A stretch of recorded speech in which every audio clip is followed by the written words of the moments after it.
வந்து பாத்தீங்கன்னா சாப்பாடு வடிக்கிறதுக்காக வடிச்சு செய்யலாம் அப்படின்ட்டு அரிசி வாங்கியிருக்கேன். இப்போ புதுசா ஒரு பிராண்ட் அரிசி வந்து மாறியாச்சு. அது என்னன்னு நான் உங்களுக்கு அப்புறமா சொல்றேன்.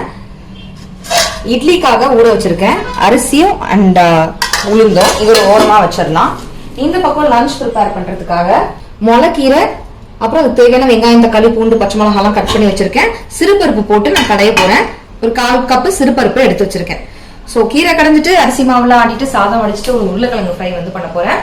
ஹலோ ஃப்ரெண்ட்ஸ், வணக்கம் and welcome to Karthika channel. KC ஃபேமிலிஸ்லாம் ஸ்பெஷல் ஹை. ஸோ இதெல்லாம் எப்படி பண்றேன் அப்படின்றத பார்த்துலாம். சமைச்சு சாப்பிட்டு முடிச்சதுக்கு அப்புறம் ஷர்வின் வரும்போது ஒரு சூப்பரான ஸ்நாக்ஸ் ரெசிபி செஞ்சு காட்ட போறேன்.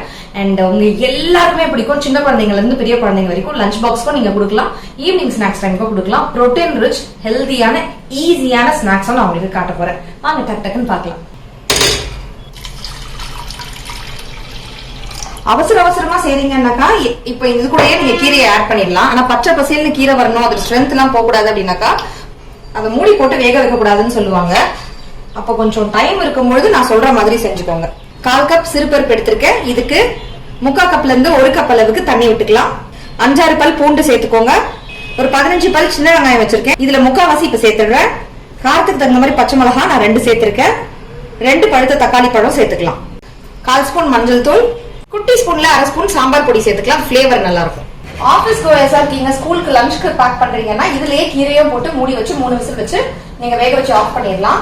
பட் அப்படி செஞ்சீங்கன்னா கீரை வந்து கொஞ்சம் டார்க் கலரா ஆயிடும், பச்சை பசேன்னு நம்ம கிடைக்காது. அண்ட் சொல்லுவாங்க கீரையை வந்து மூடி போட்டு வேக வைக்கக்கூடாது அப்படின்னு சொல்லுவாங்க. பட் அவசரத்துக்கு என்ன பண்றது, அப்படியே அதையே சேர்த்து வேக வச்சு எடுத்துட வேண்டியதான். பட் நான் டைம் இருக்கு, பொறுமையா செய்றீங்க அப்படின்னாக்கா இது தனியா வேக வச்சு எடுத்துட்டு அதுக்கப்புறம் நல்லா கொஞ்சம் சுடு தண்ணி ஊத்தி இந்த கீரையும் அதுல போட்டு நல்லா கலந்து விட்டு லாஸ்ட்ல உப்பு போட்டு ஒரு கடைஞ்சி இறக்கிட வேண்டியதான், தாளிச்சு கொட்டிக்க வேண்டியதான். இந்த மாதிரி செஞ்சீங்கன்னா ஹெல்தியா இருக்கும். இதே மாதிரி நீங்க கீரை மட்டும் இல்லாம சொரக்காய், பீர்க்கங்காய், அதுக்கப்புறம் முள்ளங்கி, அடுத்து சௌ சொல்லுவோம்ல அது, இந்த மாதிரியான நீர் காய்கறிகள், புடலங்காய், இந்த மாதிரியான நீர் காய்கறிகள் எல்லாம் போட்டு கூட்டு வச்சீங்கன்னா சூப்பரா இருக்கும். வாழைத்தண்டு கூட இதே மெத்தட்லயே செய்யலாம். ஆனா என்ன, நான் இப்ப தனியா போடுறேன் இல்லைங்களா, நீங்க மொத்தமாவே இதுக்குள்ளேயே ஒன்னா சேர்த்து போட்டுடலாம். கடைஞ்சி அப்படியே தாளிக்க வேண்டியதான். 1 பாட்ல ஈஸியா முடிஞ்சிடும். மார்னிங் போகும்போது நம்ம நாட்டு காய்கறிகள், நீர் காய்கறிகள் எடுத்த மாதிரி இருக்கும். அதுல புரோட்டீனுக்கு பருப்பும் இருக்குது, ஃபைபரும் காய்கறிகள்ல இருக்கு, நமக்கு கிடைச்சிடும். அதுல இருக்கக்கூடிய சத்துக்களும் கிடைச்சிடும். அண்ட் ஒரு சைடு சாதம் வச்சீங்கன்னா ஒரு சைடு 1 பாட்லயே உங்களுக்கு குழம்புமே கூட்டு வந்து ஹெல்தியா தயாராயிடுது. சோ இந்த மாதிரி 1 பாட் ரெசிபிஸ் ட்ரை பண்ணுங்க. நம்ம நாட்டு காய்கறிகளோட சாப்பிடுறதுக்கு ட்ரை பண்ணுங்க. இந்த கீரைக்கு நார்மலா நீங்க தாளிப்பு போடுற மாதிரியே போட்டு கூட இந்த கீரையோட ரெசிபியை முடிச்சிடலாம். பட் எக்ஸ்ட்ராவா நான் ஒரு தாளிப்பு இன்னைக்கு செய்ய போறேன். அது என்னன்றதை நான் உங்களுக்கு சொல்றேன். கூடுதலா செம்ம ஃபிளேவர் அண்ட் டேஸ்டும் அது கொடுக்கும். பருப்பு நல்லா வெந்து வந்துருச்சு. உப்புலாம் நான் இப்ப சேர்க்கல, ஜஸ்ட் நான் மசிச்சு விடுறேன். தண்ணி கரெக்டா இருக்கு பாருங்க, நல்லா மலர்ந்து வெந்திருக்கு பருப்பு. லைட்டா மசிச்சு விட்டுட்டு தேவையான அளவு சுடு தண்ணி ஊத்திக்கிறேன். ஒரு 1/2 கப்ல இருந்து 3/4 கப் அளவுக்கு தான் நான் ஆட் பண்ணிருப்பேன். தண்டோட சேர்த்து ஒரு பெரிய கட்டு கீரை நான் யூஸ் பண்றேன். நான் சொன்ன மாதிரி இன்னைக்கு முளைக்கீரை தான் யூஸ் பண்றேன். நல்லா 4-5 வாட்டி கழுவிட்டு பொடியா நறுக்கி வச்சு நானு. நிறைய இருக்கிற மாதிரி இருக்கும். வெந்ததுக்கு அப்புறம் அப்படியே சுருண்டுரும், உள்ள கரெக்டா இருக்கும். இது ஒரு கட்டு கீரை. பருப்பு நிறைய போட்டீங்கன்னா குவான்டிட்டி ரைஸ் ஆயிடும். இது கீரையா நிறைய இருக்கும். லைட்டா இந்த மாதிரி கிளறி கொடுங்க. முத்தின தண்டா இருந்தா கீரை ஆயும் போதே, கிளீன் பண்ணும் போதே அதை தூக்கி போட்டுருங்க. நல்ல தண்டா இருக்கு, பச்சை பசேன்னு இருக்குன்னா தண்டம் போட்டுக்கலாம். இங்க பாத்தீங்கன்னா தெரியும், நிறைய தண்டு போட்டிருக்கேன். எல்லா கீரையிலும் நான் தண்டும் சேர்த்துதான் செய்வேன். நல்லா பிஞ்சு தண்டா இருந்துச்சுன்னா. இந்த பக்கம் தண்ணி கொதிச்சு வெளில வர ஆரம்பிச்சுட்டா நம்ம அரிசி போட்டுடலாம். நேத்தி ஷார்ட்ஸ்ல பாத்துட்டு இந்த சாதம் வடிக்கிற குண்டான் எங்க வாங்குனீங்கன்னு ஒரு சிஸ்டர் கேட்டிருந்தாங்க. ஏதோ கடையில தான் வாங்கினேன், சரவணா ஸ்டோர்ஸா என்னன்னு ஞாபகம் இல்ல.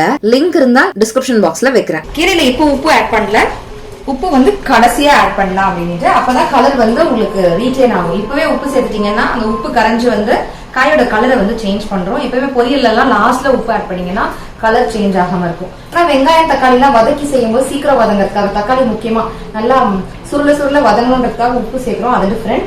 பொரியல் மாதிரி இந்த மாதிரி கடையெல்லாம் செய்யும்போது, கீரை எல்லாம் செய்யும்போது பச்சை பசேன்னு இருக்கிறதுக்கு லாஸ்ட்ல உப்பு ஆட் பண்ணுங்க. கீரைய கொஞ்சமா தண்ணி இருக்கு பாருங்க, இந்த நேரத்துல நான் ஆஃப் பண்றேன். ஏன்னா உப்பு போட்டு கடைஞ்சிட்டு நம்ம தாளிப்பும் போட்டுட்டோம் அப்படின்னாக்கா கெட்டியாகும் ஆறும்போது. அப்ப கரெக்டா இருக்கும். சிறுபருப்புல கெட்டியாகும். சோ இந்த அளவுக்கு கொஞ்சோண்டு தண்ணி இருக்கு பாருங்க, லைட்டா இந்த அளவுக்கு இருக்கணும். அப்பதான் சரியா இருக்கும் பசஞ்சு சாப்பிடுறது. தேவையான அளவு உப்பு நான் சேர்த்துக்கிறேன். அடுப்பு ஆஃப் பண்ணிட்டு தான் சேர்க்கிறேன். சரிங்களா? ஒரு 3 நிமிஷம் தான் கீரை போட்டு வச்சிருந்தேன், உடனே ஆஃப் பண்ணிட்டேன் நான். இதே தண்டு வந்து நிறைய இல்ல, வெறும் கீரை தான் இருக்குன்னா 2 நிமிஷமே தாராளமா போதுமானது. நல்லா வெந்துடும். இங்க பாருங்க, கலரே கொஞ்சம் மாறி இருக்கு பாருங்க. ஆனா கருப்பா ஆகல, கிரீனாவே இருக்கு. கடுகு உளுத்தம் பருப்பு சும்மா ஒரு 2 வெந்தயம் சேர்த்துக்கோங்க. சீரகம் கொஞ்சமா சேர்த்துக்கோங்க. 2 காஞ்ச மிளகாய், கருவேப்பிலை, 2 கொத்து கருவேப்பிலை. சின்ன கொத்துன்றதுனால 2 கொத்து ஆட் பண்ணிருக்கேன். கீரையே நிறைய இருக்கும், ஸோ நிறைய கருவேப்பிலை வேண்டாம். பெருங்காயமும் கொஞ்சம் சேர்த்தாச்சு.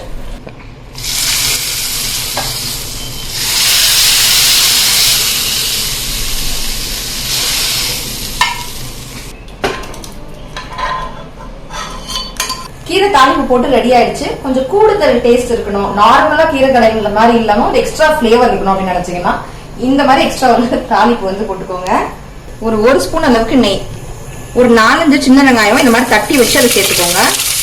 நெய்ல சின்ன வெங்காயம் வதங்கும் போது ஒரு மாதிரி லைட்டா ஸ்வீட்னஸ் டேஸ்ட் இருக்கும், நல்ல ஃபிளேவரும் கொடுக்கும். சாம்பார் பொடி ஒரு 1/2 ஸ்பூன் சேர்த்துக்கிறேன். பச்சை மிளகாய் ரொம்ப காரமானது ஆட் பண்ணிருக்கீங்கன்னா இந்த ஸ்டெப்பை வந்து நீங்க ஸ்கிப் பண்ணிக்கலாம். இந்த காரத்துக்கு, இந்த நெய்க்கு, இந்த சின்ன வெங்காயத்துக்கு, அந்த ஸ்வீட்னஸ்க்கு இந்த காரம் கரெக்டா டேலி ஆயிடும். பர்ஃபெக்டா இருக்கும். ஃபிளேவர் ஆனால் சூப்பரா இருக்கும். கீரையை பரிமாறதுக்காக ஓபன் பண்ணுவோம்ல, அப்ப அந்த ஃபிளேவர் வந்து செம்மையா இருக்கும். கம கம கமன்னு வீடு ஃபுல்லா அந்த நெய் வாசனை கம கம கமன்னு இருக்கு. டக்குன்னு மூடி போட்டு வச்சிருங்க. அவசர வேலையில சாதம் வடிக்கும் போது பல வாட்டி சரியா வரும், பல வாட்டி எனக்கு சரியா வராது. இன்னைக்கும் நல்லா சொதப்பிச்சு, மேல வேற கொஞ்சோண்டு ஊத்திக்கிட்டேன். இது பிளேட் கொஞ்சம் குட்டியா இருக்கனால ஃபர்ஸ்ட் கிளிப்பை போட்டு சாப்பிச்சிருக்கணும். நான் அப்படியே சாப்பிச்சதுனால சாதமும் கஞ்சி வடிஞ்சிருச்சு. அப்புறம் தனியா வடிகட்டி பாத்திரம் இருக்குல்ல, இதுல கொஞ்சோண்டு வடிச்சு எடுத்துட்டு திருப்பி கவுத்து விட்டுருக்கேன். சாதம் வடிக்கிறது மட்டும் கொஞ்சம் பெரிய டாஸ்காவே இருக்கு. பிளேட் கொஞ்சம் இப்படி வெளியில இருந்திருந்தா சரியா இருந்திருக்கும். நான் சின்ன பிளேட்டை வச்சு மூடிட்டேன். சரி, நெக்ஸ்ட் டைம் சரி பண்ணிக்கலாம். கீரை வேக வச்சு அதே குக்கர்லயே உருளைக்கிழங்க வேக வச்சிருக்கேன். அது வெந்துருச்சுன்னா டக்கு புக்குன்னு ஈஸியா 2 மினிட்ஸ்ல நம்ம அந்த ஃப்ரை செஞ்சிடலாம். அந்த ரெசிபியை நான் உங்களுக்கு ஆட் பண்றேன். காலையில லஞ்ச் பாக்ஸ்க்கு பேக் பண்ண இந்த எல்லா ரெசிபிஸும் ஹெல்ப்ஃபுல்லா இருக்கும் உங்களுக்கு. மாவு வேற ஊற போட்டிருக்கேன் இல்லையா, மாவு இருந்துச்சுன்னா அப்படியே ஈஸியா நமக்கு பிரேக்ஃபாஸ்ட்டுக்கு என்ன செய்யலாம்னு யோசிக்காம ஓடிடும் வேலை. ஷர்வினோட ஃபேவரட்டான வேர்க்கடலை சட்னின்னு கேட்டுட்டே இருப்பாரா. சோ அதுக்குமே தோலெல்லாம் உரிச்சு ஒரு பாட்டில் அளவுக்கு வேர்க்கடலை ரெடி பண்ணி வச்சுட்டாக்கா சாதத்துல எதையாவது போட்டு தாளிக்கிறதுக்கு, லைட்டா வறுத்து பொடி பண்ணி ஏதாவது பொரியல்ல போடுறதுக்கு அண்ட் சட்னி செய்யறதுக்கு யூஸ்ஃபுல்லா இருக்குமேனு வேர்க்கடலையை உரிச்சிட்டு இருக்கேன். நானு சமைக்கிறது பெரிய வேலை, என்ன சமைக்கிறது யோசிக்கிறது பெரிய வேலை. இந்த ப்ரீ ப்ரிப்பரேஷன்ஸ் இருக்கே அது அதுக்கு மேல பெரிய வேலை. உருளைக்கிழங்கு செய்ய போறேன். உருளைக்கிழங்கு சேர்த்துக்கு 2 உருளைக்கிழங்கு வந்து வேக வச்சு கட் பண்ணி வச்சிருக்கிறேன். இந்த பொடி வந்து பாத்தீங்கன்னா சில பொருட்கள்லாம் போட்டு வறுத்து தேங்காவோட சேர்த்து நல்லா வறுத்துட்டு கொரப்பா இந்த மாதிரி அரைச்சு வச்சிருக்கக்கூடிய பொடி. எல்லா பொரியல் வறுவலுக்கும் சேர்க்கலாம், சூப்பரா இருக்கும்னு சொல்லி இருந்திருக்கேன். ஏற்கனவே நிறைய பேருக்கு அந்த பொடி தெரியும், தெரியாதவங்களுக்கு இந்த ரெசிபி ஆல்ரெடி ஒரு லாங் வீடியோல நம்ம சேனல்ல இருக்கு. இன்னைக்கு கார்த்திகா ரெசிபிஸ் சேனல்லயும் போட்டிருக்கேன், பாருங்க. அந்த பொடியை யூஸ் பண்ணி தான் நம்ம உருளைக்கிழங்கு செய்ய போறோம். எண்ணெய் நல்லா சூடாகட்டும். கடுகு, உளுத்தம்பருப்பு, கொஞ்சமா சீரகம் நல்லா கிரஷ் பண்ண மாதிரி நல்லா நசுக்கி சேர்த்துக்கோங்க. கருவேப்பிலை, கொஞ்சமா பெருங்காயம், வேக வச்ச உருளைக்கிழங்கு சேர்த்துக்கலாம். சேர்த்து ஒரே ஒரு பெரட்டு வேக வச்சிருக்கோம். ரொம்ப நேரம் இது பெரட்டணும்னு அவசியம் இல்லை. வேக வைக்கும் போது 1/2 உப்பு சேர்த்திருக்கேன் நானு. இது ஏற்கனவே நல்லா வறுத்துட்டு அரைச்சது. ஸோ ரொம்ப நேரம் பச்சை வாசனை போற வரைக்கும் அடுப்புல வச்சிருக்கணும்னு அவசியம் இல்லை. உருளைக்கிழங்கும் வெந்தது. ஸோ 2-3 பெரட்டி எடுத்துடலாம் நம்ம. ஸோ இந்த மாதிரி ஸ்டீம் பாயில் காலையில காய்கறி பண்ணீங்கன்னா இந்த பொடியும் இருக்குன்னா டக்குன்னு பொரியல் செஞ்சிடலாம். வித்தின் 2 மினிட்ஸ்ல ஒரு சைட் டிஷ் வந்து தயாராயிடும் உங்களுக்கு. நாங்கள் வேக வைக்கும் போது நம்ம 1/2 உப்பு போட்டிருக்கோம், மீதி உப்பு இப்போ போட்டுடலாம். அவ்வளவுதான், 2 பெரட்டி இறக்கிட வேண்டியதான். 2 மினிட்ஸ்ல ஒரு சைட் டிஷ் தயாராயிடுச்சு. ஒரு உருளைக்கிழங்குலயும் அந்த மசாலா கோட்டா இருக்கு. இந்த மசாலா அரைக்க டைம் இல்ல அப்படின்னாக்கா இட்லி பொடி, கருவேப்பிலை பொடி, அந்த மாதிரி பொடி ஏதாவது இருந்தா யூஸ் பண்ணலாம். பட் இந்த பொடியில நம்ம தேங்காவும் ஆட் பண்ணிருக்கோம். அது ஒரு தனி ஃபிளேவரே கொடுக்கும். கீரை பார்க்கும் போதே நிறைய பருப்பு இல்லாம கீரை தான் நிறைய இருக்கு பாத்துக்கோங்க. ஆனா அந்த பருப்போடைய டேஸ்டும் இருக்கும். இது நல்லா கெட்டிமா ஒரு கன்சிஸ்டன்சில இருக்கும், தண்ணி தனியா ஓடாது. அதுக்காக தான் சிறு பருப்பு யூஸ் பண்ணி செய்யறது. டேஸ்டும் நல்லா இருக்கும், அந்த கன்சிஸ்டன்சியும் கரெக்டா கிடைக்கும். மாங்காய் தொக்கு ஊறுகாய், இந்த பருப்பு சாதம், சாம்பார் சாதம், கீரை சாதம்க்குலாம் அந்த ஊறுகாய் வச்சு சாப்பிட்டா ஒரு எக்ஸ்ட்ரா டேஸ்ட் தான். உங்களுக்கு பிடிக்குமான்னு எனக்கு கமெண்ட்ஸ்ல சொல்லுங்க. கடகடன்னு நாங்க சாப்பிட்டு வந்துடுறோம்.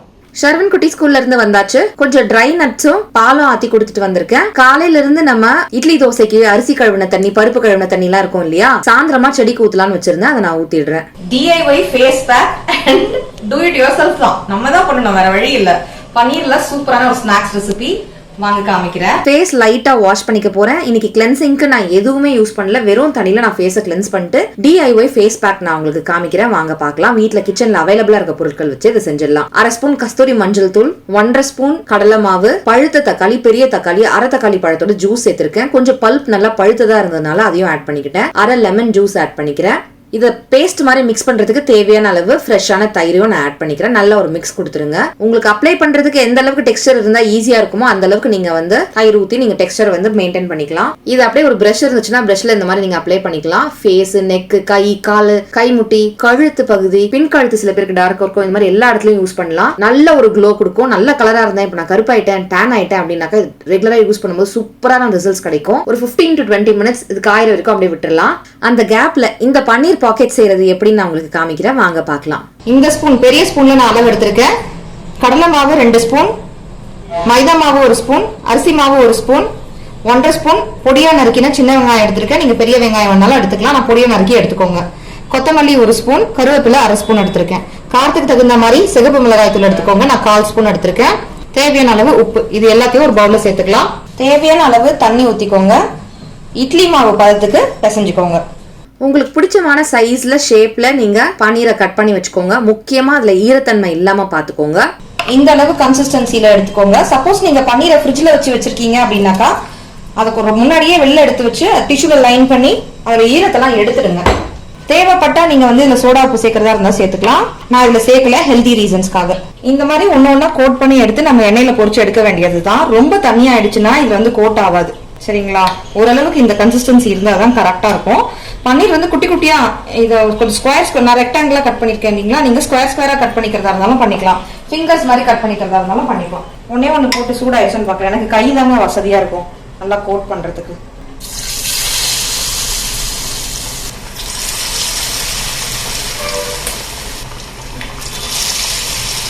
டக்கு டக்குன்னு முடிஞ்சிடும். ரொம்ப நேரம் வேக வைக்கணும் அப்படின்ற அவசியம் எல்லாம் கிடையாது. லைட்டா உங்களுக்கு மீடியம் ஃபிளேம், நல்ல எண்ணெய் சுட்டதுக்கு அப்புறம் நீங்க சுட ஆரம்பிக்கலாம்.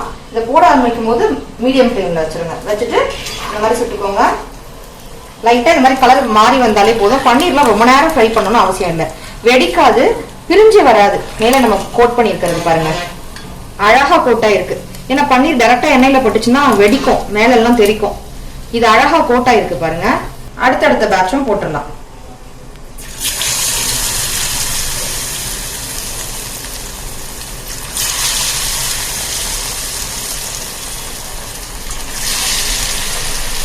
சூப்பரான பன்னீர் பாக்கெட்ஸ் தயாராயிடுச்சு. இந்த பேட்டரை நீங்க ஃப்ரிட்ஜ்ல வச்சுட்டு மறுநாள் காலையில எந்திரிச்சு கூட பன்னீரை டிப் பண்ணி நீங்க இந்த மாதிரி ஸ்கூலுக்கு டக்குன்னு பேக் பண்ணி கொடுத்துடலாம். இதே மாதிரியே காலிஃபிளவர், ப்ரோக்கோலி எல்லாம் யூஸ் பண்ணி கூட நீங்க செய்யலாம். ஷர்வன் குட்டி சூடா சாப்பிட மாட்டாரு, சோ அதுக்குள்ள ஃபேஸ் வாஷ் பண்ணிடலாம் அப்படின்ட்டு அந்த தக்காளில இருந்து நம்ம கொஞ்சோண்டு பல்ப்பும் ஜூஸும் மட்டும் எடுத்தோம்ல, மீதி தக்காளி இருக்கும்ல, அண்ட் ஃபேஸ் பேக்கும் கொஞ்சம் மிச்சம் இருந்தது. அந்த தக்காளியால அது கொஞ்சம் அள்ளி நான் திருப்பி ஒரு வாட்டி ஃபேஸ்ல நல்லா ஸ்க்ரப் பண்ணி கொடுத்துறேன். ஏன்னா ட்ரையா இருக்கும் ஃபேஸ் பேக். இந்த மாதிரி நீங்க செய்யும் போது கொஞ்சம் ஈரப்பதம் கிடைக்கும், அப்ப கொஞ்சம் ஈஸியா இருக்கும். ஒரு குட்டி ஸ்க்ரப் கிடைச்ச மாதிரியும் இருக்கும் நமக்கு. சோ லைட்டா ஸ்க்ரப் பண்ணிட்டு ஒரு 2 மினிட்ஸ்க்கு அதுக்கப்புறம் வெறும் தண்ணி யூஸ் பண்ணி ஃபேஸ் வாஷ் பண்றேன். கிட்டக்க வந்தீங்கன்னா தெரியும், செம்ம க்ளோவா இருந்தது, நல்லா ஃப்ரெஷ்ஷா இருந்தது. எனக்கு டைம் இல்லாதனால டக்குன்னு நான் போய் ரெடி ஆயிட்டு விளக்கேத்தி பூஜையும் பண்ணியாச்சு. ஷர்வன் குட்டி சூடா சாப்பிட மாட்டாரு, சோ சாமியெல்லாம் கும்பிட்டுட்டு பன்னீர் பாக்கெட் அதுக்குள்ள ஆறி இருக்குமா, அப்புறம் நம்ம ஃபேமிலியோட சேர்ந்து நம்ம சாப்பிட்டு என்ஜாய் பண்ணலாம் அப்படின்னு நினைச்சோம். வாங்க டேஸ்ட் பண்ணிடலாம். ஃப்ரெண்ட்ஸ், ஃபேஸ் வாஷ் பண்ணிட்டு விளக்கேத்திட்டு சாமி கும்பிட்டு வந்திருக்கேன். வேற எதுவுமே ஃபேஸ்ல போடல. நான் லிப் பாம் மட்டும் போட்டிருக்கேன், லிப் வந்து மாய்ஸ்சரைஸ் ஆகணும் அப்படின்ட்டு. வேற ஃபேஸ்ல எதுவுமே போடல. ஆனா இன்ஸ்டன்ட்டா இவ்வளவு க்ளோ கொடுத்துருக்கு பாருங்க. இதே ஸ்வெட் ஆகிட்டு இருக்கு. இன்னும் ஃப்ரெஷ்ஷா இருந்து ஃபேஸ் வாஷ் பண்ண உடனே காமிச்சிருந்தேன்னா செம்ம க்ளோவா இருந்திருக்கும்.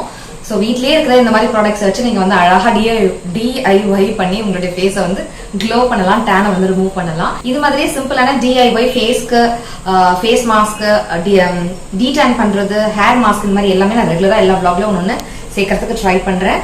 ஸோ இங்கே வந்து பார்த்தீங்கன்னா பன்னீர் வந்து இங்கே தயாராக இருக்கு. சூப்பராக இப்படி பார்த்தா 9, எப்படி பார்த்தா 6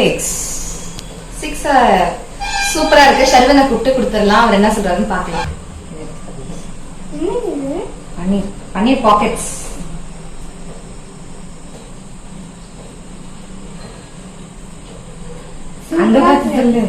சூப்பரா இருக்கு. ஸ்கூலுக்கு கொடுத்து விடுவாங்க. ஓகே, அவ்வளவு பிடிச்சிருக்கா? ஆமா. ஐயோ, நானும் டேஸ்ட் பண்ணி பார்த்துருக்கேன்.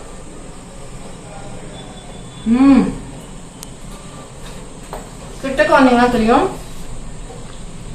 வெள்ளை கிறிஸ்பியா இருக்கு, உள்ள ஜூசியா சாஃப்டா இருக்கு பன்னீர்.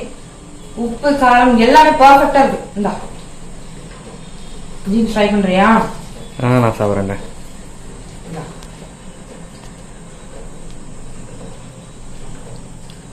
நல்லா இருக்கு. சூப்பராக இருக்கு. செமையா இருக்குல்ல? செமையா இருக்கு. செமையா இருக்கு. ட்ரை பண்ணுங்க. உங்க குழந்தைங்க மாமி சூப்பரா செஞ்சிருக்கீங்க, தேங்க்யூ அம்மா அப்படின்னு சொல்லுவாங்க. அவ்வளவு சூப்பரா இருக்கு. ட்ரை பண்ணி பாருங்க. அந்த கொஞ்சோண்டு ஃபேஸ் பேக் டைம் தான் எனக்கு இன்னைக்கு கிடைச்ச மீ டைமே. அது முடிச்சோடனே ஸ்நாக்ஸ் பண்ணி முடிச்சு ஷர்மிக்கு கொடுத்துட்டு நாளைக்கு வந்து இபிஎஸ் எக்ஸாம் இருக்கு, அதை சொல்லி கொடுத்துட்டு வந்திருக்கேன். படிச்சுட்டு இருக்கான். அக்காவும் வந்திருக்காங்களா, ரெண்டு கொஞ்சம் பாத்துக்கோ, அவனை படிக்க சொல்லிவிட அப்படின்னு சொல்லிட்டு மாவு போட்டு வந்துடுறேன் அப்படின்னு வந்தேன். ஸோ மாவு போட்டுட்டு போய் ஷர்மின் திருப்பி படிக்க வைக்கணும். சுவிட்ச் பண்ணும். கரெக்ட்.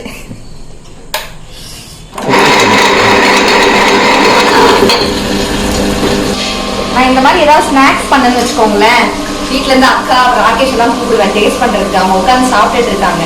அப்படியே ஷர்மினை பாத்துக்கணும்னு சொல்லிட்டு வந்துட்டேன் நானு. மாவு இருந்தா டிஃபன் வேலை ஈஸியாயிடும். ஆனா அது அரைக்கிற அன்னைக்கு காய்கறிகள்லாம் கரெக்டா இருந்துச்சுன்னா சமைக்கிறது ஈஸி. ஆனா அதை வாங்கிட்டு வந்து அடுக்கிற அன்னைக்கு, ஆர்கனைஸ் பண்ணி வைக்கிற அன்னைக்கு, மல்லிகை சாமான்லாம் கரெக்டா வீட்டுல இருந்துச்சுன்னா அதுவும் நமக்கு வேலை ஈஸி தான். ஆனா அதெல்லாம் வாங்கிட்டு வந்து பேண்ட்ரியில அடுக்கி வைக்கிறது, காலியான டப்பாவெல்லாம் கிளீன் பண்ணி ட்ரை பண்ணி அதுக்குள்ள கொட்டி வைக்கிறது, அப்புறம் மீல் பிளான் பண்றது, இந்த மாதிரி பிளான் பண்ணி எல்லாத்தையும் ஆர்கனைஸ் பண்ணி எடுத்து வைக்கிற வேலை பெரிய வேலை. நான் முன்னாடியே சொன்ன மாதிரி சமைக்கிறதே பெரிய வேலை, என்ன சமைக்கிறதுன்னு யோசிக்கிறது பெரிய வேலை. இந்த ப்ரீ ப்ரிப்பரேஷன்ஸ் இருக்கு பாருங்க, அது கணக்குலயே வர மாட்டேங்குது. அது ஏகப்பட்ட வேலை. இந்த ப்ரீ ப்ரிப்பரேஷன் செய்யற அன்னைக்கெல்லாம் என்னவோ கிச்சனுக்குள்ளேயே நம்மள நேர்ந்து விட்ட மாதிரி இருக்கும். கிச்சனை விட்டு வெளில வரதுக்கே டைமே இல்லாத மாதிரி இருக்கும். ரொம்ப டைட்டா கிச்சனுக்குள்ள மாட்டிட்டு இருக்க மாதிரி இருக்கும். நீங்க அதை ஃபீல் பண்ணிருக்கீங்களா அப்படின்றத கமெண்ட்ஸ்ல சொல்லுங்க. மாவு அடுத்த நாள் சூப்பரா பொங்கி செமையா வந்திருந்தது. இட்லியுமே நல்லா மெத்துன்னு செமையா வந்திருந்தது. இந்த ரெசிபிஸ் எல்லாம் கண்டிப்பா ட்ரை பண்ணீங்கன்னா எனக்கு ஃபீட்பேக் ஷேர் பண்ண மறந்துடாதீங்க. வீடியோல யூஸ் பண்ணிக்கக்கூடிய ப்ராடக்டோட லிங்க்லாம் டிஸ்கிரிப்ஷன் பாக்ஸ்ல இருக்கு, வேணும்ன்றவங்க கண்டிப்பா செக் பண்ணுங்க. நம்ம சேனலை சப்ஸ்கிரைப் பண்ணி சப்போர்ட் பண்ணுங்க. இவ்வளவு நேரம் இந்த வீடியோவை பார்த்து ரசிச்சமைக்கு நன்றிகள். Thank you so much for watching friends. Take care. Tata. Bye.